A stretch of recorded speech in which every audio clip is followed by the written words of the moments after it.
Sobrang mahal na mahal mo ba ang partner mo? Pero nararamdaman mo na ikaw ay baliwala na niya at ayaw mo na tuluyang masira o tuluyang magkahiwalay kayong dalawa ng partner mo.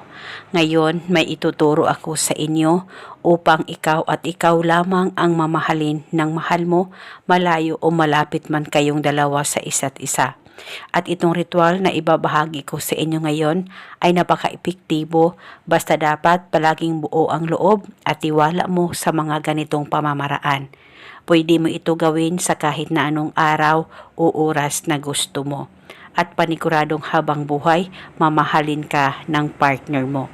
Basta gawin sa mabuti at hilingin ng buong puso.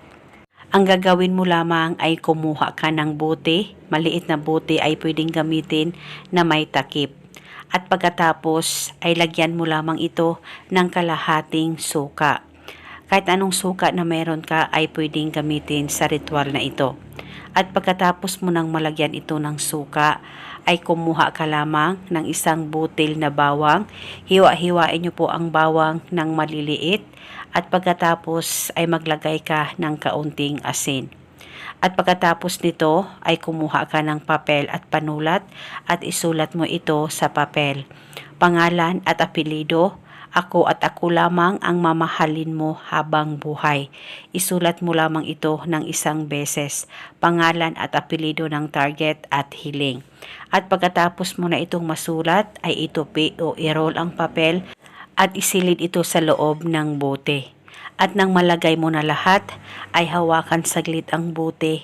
Pakaisipin mo siya, mag-focus at mag-concentrate ka at banggitin mo lamang ng 3 beses ang nakasulat sa papel, pangalan at apelyido at yung hiling. At pagkatapos mo nang mabanggit ito, ay pwede mo nang takpan ang bote at dalhin ito kahit saan ka man magpunta o pwedeng ilagay sa damitan mo o pwede itong ilagay kung saan nilagay mo ang mga ritual na ginawa mo. Basta dapat walang makakakita o makakaalam sa kahit na anumang ritual na iyong gagawin. Itago ito pang matagalan. Dahil isa itong gabay para habang buhay, mamahalin ka ng partner mo. At pwede mo banggitin paminsan-minsan na nakasulat sa papel kung may time po kayo. At eto muna sa ngayon, maraming salamat po sa panunood. May God bless us all.